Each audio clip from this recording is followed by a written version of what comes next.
Students, our next topic is the solenoid. Solenoid is a piece of equipment which is used for generating magnetic field. A solenoid consists of an insulating long wire closely wound in the form of helix. Its length is very large as compared to its radius or diameter. This represents a solenoid. Now, magnetic field due to solenoid. When current is passed through the solenoid, each turn of the solenoid can be regarded as a circular loop carrying current and thus will be producing magnetic field along its axis. The total magnetic field due to solenoid is vector sum of magnetic fields due to current through all the turns of the solenoid.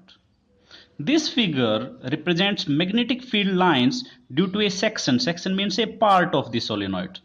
This figure represents magnetic field lines due to a section of solenoid in an enlarged manner. We see that at a point outside the solenoid, magnetic fields due to neighboring turns, they oppose each other because magnetic field line due to this turn is in this direction and magnetic field line due to this turn is in opposite direction. Therefore, magnetic fields due to neighboring turns oppose each other outside the solenoid. And at a point inside the solenoid, magnetic fields due to neighboring turns, they are in same direction. As a result, effective magnetic field outside the solenoid is weak and effective magnetic field inside the solenoid becomes strong and uniform, acting along the axis of the solenoid.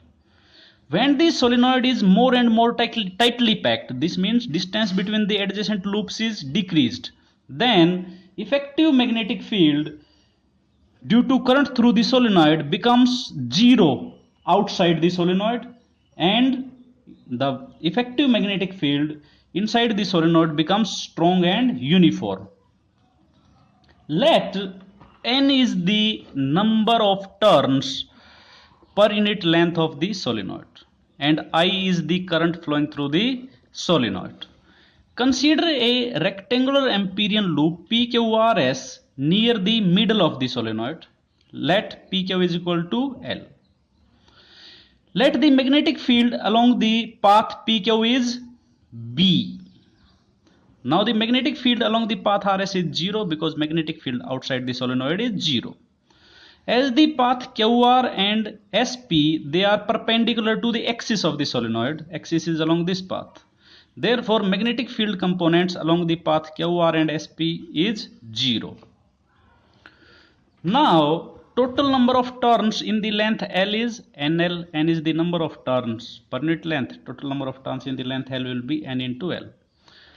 Therefore, line integral of magnetic field induction B over the closed path PQRS, B dot dl integral over the closed path PQRS, this is equal to B dot dl integral from P to Q plus B dot dl integral from Q to R plus B dot dl integral from R to S plus B dot dl integral from S to P. Here B dot dl integral from P to Q, this is equal to B dl cos 0 because along the path PQ, B vector and dl vector, they are in same direction.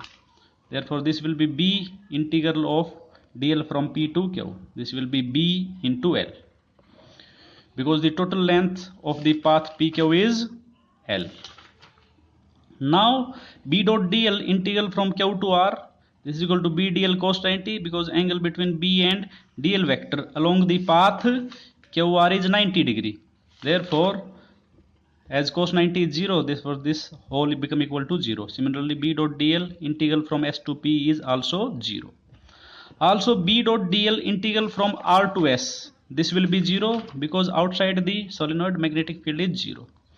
Now adding these, all these, its value integral of B dot dl from P to Q, this is equal to BL. Integral of this and this is 0. Therefore, B dot dl integral over the closed path PQRS is equal to integration of this, which is BL. Now from ampere circuital law integral जो है line integral of magnetic field over a closed path P Q R S, this is equal to mu naught times the total current through the closed path P Q R S. Now this integration is equal to BL and this is equal to mu naught total current through the closed path PQRS is equal to number of turns in the rectangle into current. Number of turns in the rectangle is NL. Therefore this become mu naught into NLI is equal to BL. Cancelling common factor L, B is equal to mu naught Ni. Therefore this is the magnetic field induction at a point inside the current carrying solenoid. Note this expression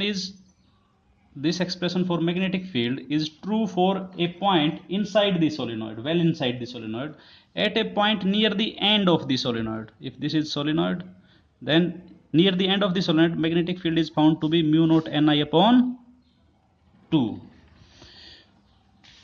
These are the magnetic field lines due to a current carrying solenoid. This can be also represented by this figure. We see that magnetic field lines due to a current carrying solenoid, they resemble very like, or they look like magnetic field lines due to a magnetic dipole or a bar magnet. Therefore a current carrying solenoid behave like a bar magnet. This means magnetic field lines due to a current carrying solenoid are same as the magnetic field lines due to a permanent magnet. Therefore current carrying solenoid behave like a permanent magnet.